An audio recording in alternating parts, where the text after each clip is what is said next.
Okay. Hi, everyone. Welcome to the second part of this lecture. And now we're going to learn how to solve linear programs using multiplicative weights update. All right. So suppose that we're given the LP in the feasibility version. So we don't have an objective function. So usually when you don't have an objective function, we call it the feasibility version of an LP, right? So we want to check if there exists a solution to the following system: AX greater or equal to B, where X is greater or equal to 0, right? So, all right. And, we know that the optimization version reduces to feasibility by binary search, right? Because you can always pick your optimum and add guess a value and say, okay, do I have a solution that has at least this value? And then we can do binary search, right? So if we can solve this, we can optimize. Okay, and now, like when we want to use now multiplicative weights, you should think of X greater or equal to 0 to be the easy constraint to satisfy. It's always easy to satisfy X greater or equal to 0, right? But the constraints that are hard to satisfy is AX greater or equal to B. Does that make sense? Now, here's the idea. We're going to think of each inequality, AIX greater or equal to BI, as an expert, right? And now we're in the general version that we're going to minimize the cost, right? So each inequality here is an expert.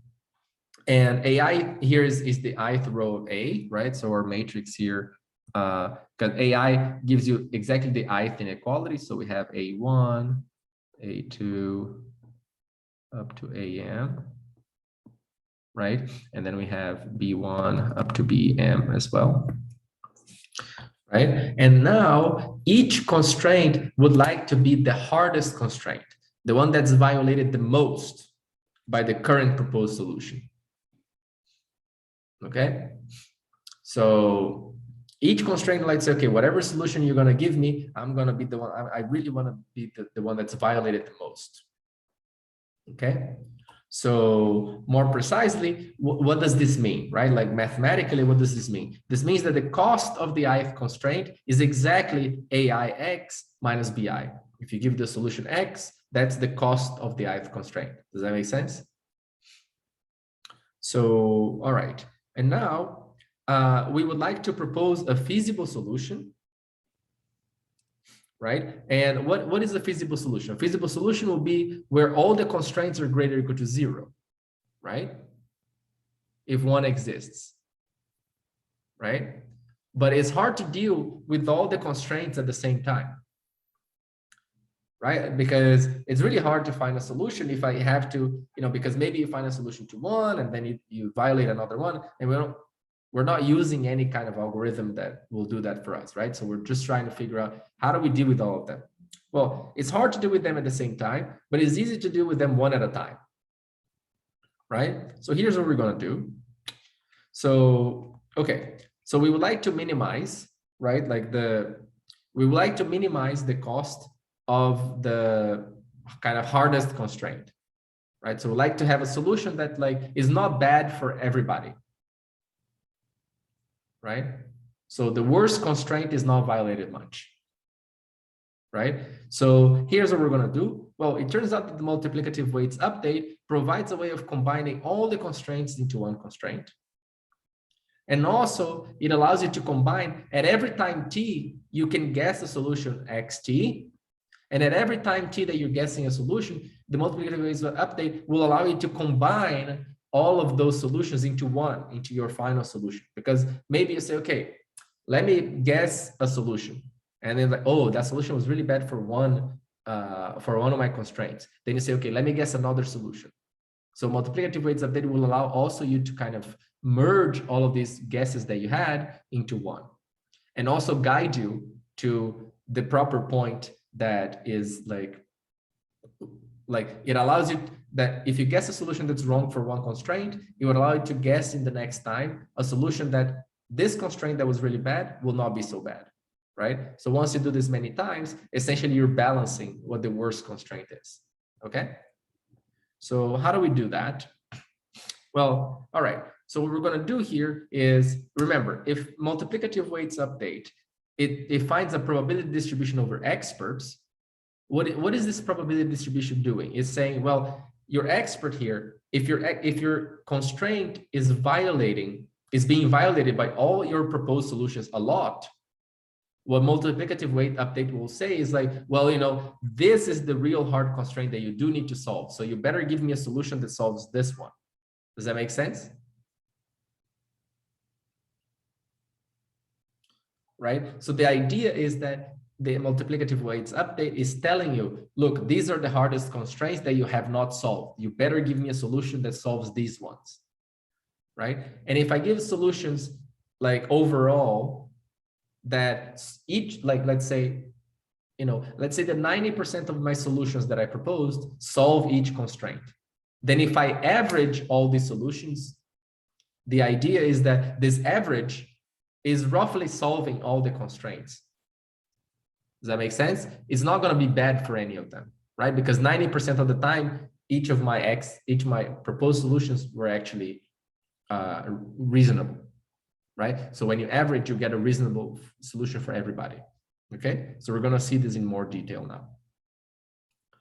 All right, so here's what we're going to do, right? So once we find a probability distribution over the experts, what is the one constraint that we need to deal with?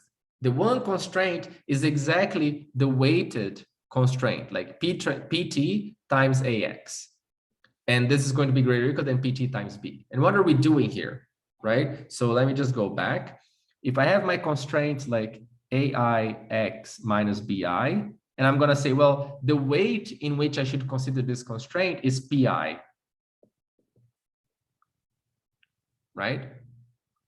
So that's the weight of my constraint.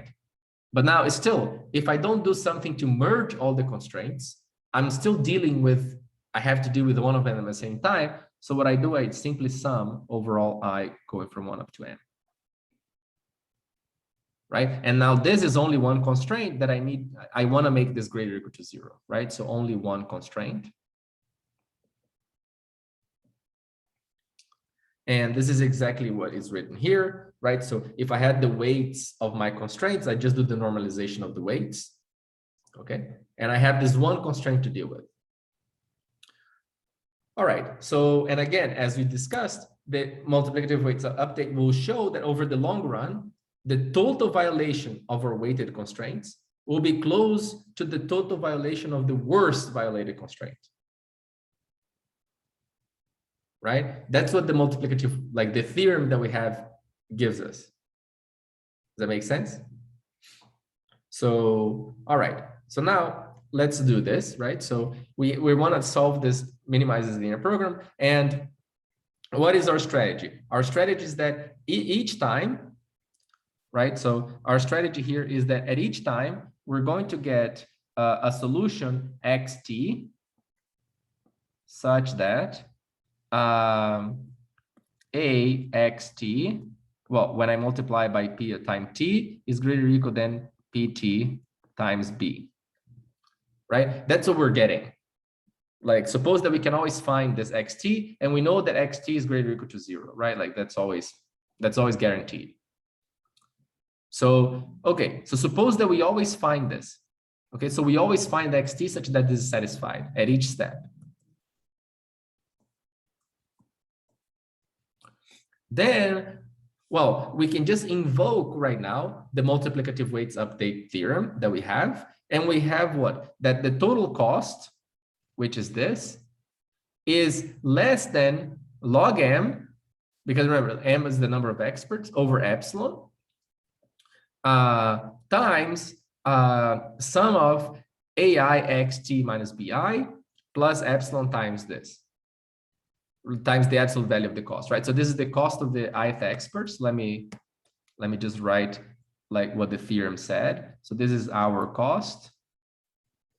And the theorem says that this is the parameter, and then we have the cost of the expert, cost of expert I, and this is the sum of the absolute values of the cost, right? Absolute value of cost. This is what the theorem is saying, right? And now, well, what do we do here? Well, here's the thing. The first thing is that, what am I missing? What are we missing? If you paid attention to the theorem, you're realizing that our theorem required that the cost of expert I was between minus W and W, right? And if it was, then we would have to add a W here, right? The problem is, okay, well, how can we fix this, right? So like save that in your head that we need to fix this problem, and we're going to fix it in a little bit. But suppose that we had that MTI is minus WW, and let's assume that W is equal to 1, just so that like this stays kind of, you know, as it was, right? All right, so let's assume that. So here's what we're going to do. What is the solution to the linear program that we're going to return? We're going to return exactly, our solution is the average of the guessed solutions, of the guesses, xt. And why is that? Now note that, remember that each xt, so what do we know? We know that A xt minus B inner product with pt. We know that this inner product is always non-negative by the fact that we know that we can always find a satisfying solution to this one equation, right?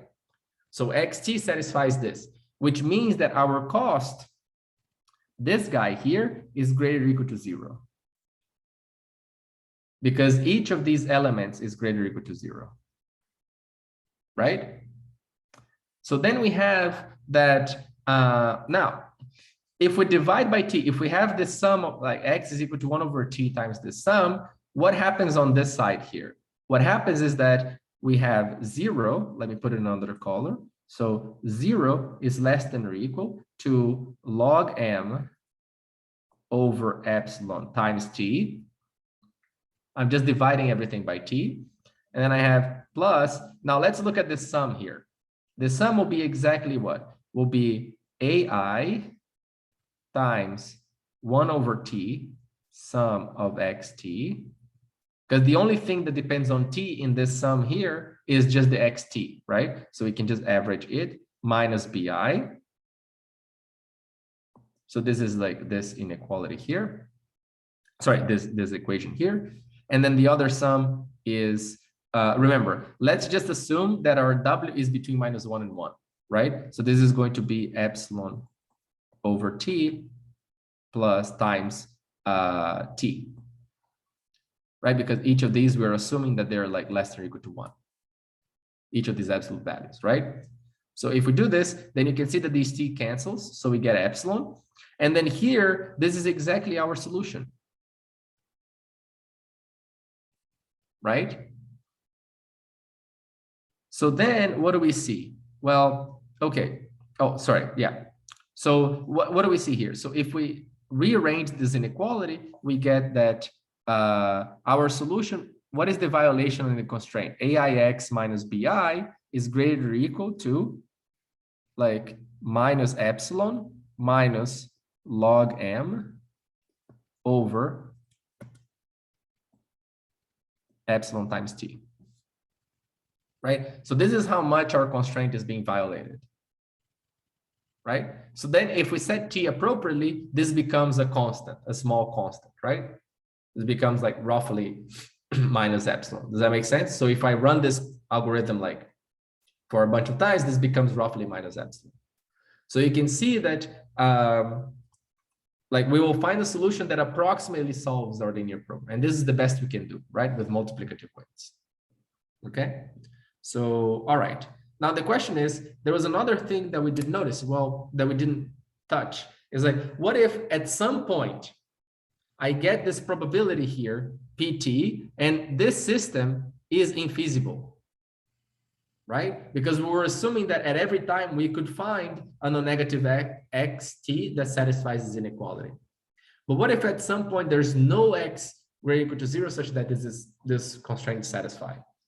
Well, then you know by Farkas lemma, the system is infeasible, right? So if the system is infeasible, like the only way that there can be no solution to this is if the system is infeasible by Farkas lemma, right? So All right, so then in this case, we're done, right? So if your algorithm halts and says, okay, to this probability distribution, you don't have a solution, we already know by Farkas lemma that, oh, the system is infeasible, we can output that. But if the system is feasible, or, well, even if the system is infeasible, but at every time your algorithm can keep going, then what we're promised to find is what we said. What we're promised to find is a solution which almost solves all the constraints, right? So, all right. So let's just assume that this doesn't happen. Let's just redo that analysis, right? So, and now let's fix the problem that we had. So we have this problem here that we still didn't address, right? So the problem of MT being between minus W and W. So how do we solve this? Well, here is where we will need an assumption. And the assumption comes by the oracle, right? So if you're given a matrix, like the constraint matrix of a linear program, and we say that O is an oracle of width W for A, if given a linear constraint, only one linear constraint of this form, this oracle, well, what is the input to the oracle? The oracle knows, so your oracle knows A and B, okay? So your oracle knows those constraints. Now, what the oracle will do is that if you give me the probability distribution P, the oracle will return a solution.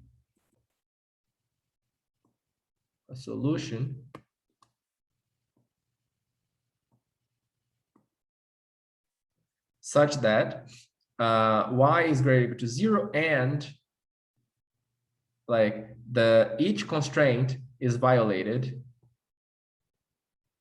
W time, like up to W, right? So this is a bound on how bad the solution will be. The oracle solution will be.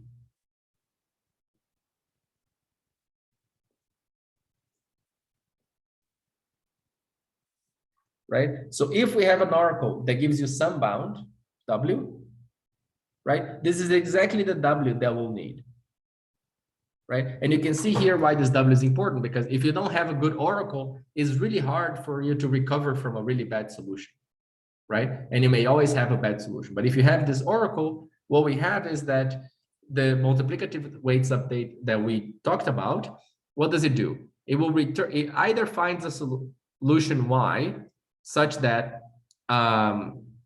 AIY like violates, like this constraint is satisfied, right, with this like delta, or conclude that the system is infeasible, and it would also output the solution. But now, how many oracle calls are we going to do? Well, if the oracle has width W, then the number of calls that we make have to be O of W squared times log M over delta squared. And delta is the parameter that we want. Does that make sense? So if you have a really good oracle, in the sense that the width of this oracle is small, then you run really fast. But if your oracle gives you, like, can only give you a guarantee, like a bad guarantee, your algorithm has to run longer. Does that make sense? Okay, and that's why, like, the theorem that we just showed is exactly that, right? Like, it's just, you know, the number of iterations just to get delta. Okay. So, all right. So, and again, okay, so let's just complete the analysis, right? So, like with the parameter delta. So if the oracle fails to find a solution, again, we found a separating hyperplane and we're done, right? By Farkas lemma. Otherwise, what do we do? Well, we have that the multiplicative weight update algorithm with the costs, like the costs are AI x t minus bi, right? After t steps, it gives us this, right? Like this is our total cost. And again, we have now the proper width and we have the cost of the expert and the absolute value. Now, what we have here, again, as we said before, like this is greater or equal to 0. And this is the cost of our expert, right? And here, what will this be? This is always less than or equal to W by the oracle, right? Because of the oracle. So then, if we just do the same calculation that we did a couple of slides ago, what we have is that once we divide by t and so on, we have that the cost of the expert cost of expert I is going to be exactly lower bounded by minus W times log M T times epsilon minus epsilon times W. It's exactly the same computation.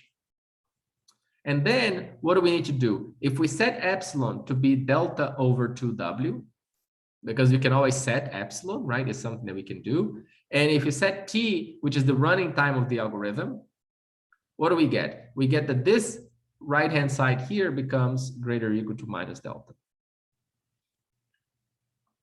Okay? Because minus epsilon times W becomes delta over 2, and then this guy is also greater than minus delta over 2. Just by setting T and epsilon. Those are the two parameters that we can set, right? So, and in particular, we know that this is greater or equal to delta, but if you remember, this is exactly AX, our candidate solution, minus BI. AIX minus BI. Does that make sense? So this is how we're getting the approximate solution, okay? All right, so what is the conclusion here? Well, conclusion is that multiplicative weights update is awesome, and it has applications in many places, like in online learning. We also saw today that we can even use it to approximately solve a linear program. And is also used in a variety of ways in convex optimization, is also used a lot in machine learning and computational geometry, and many more applications, okay? And if you want to learn more, well, this lecture is largely based on Lapchi's notes, Yaron Singer's notes, and also in Elad Hazan's survey on online optimization, which uses this paradigm a lot.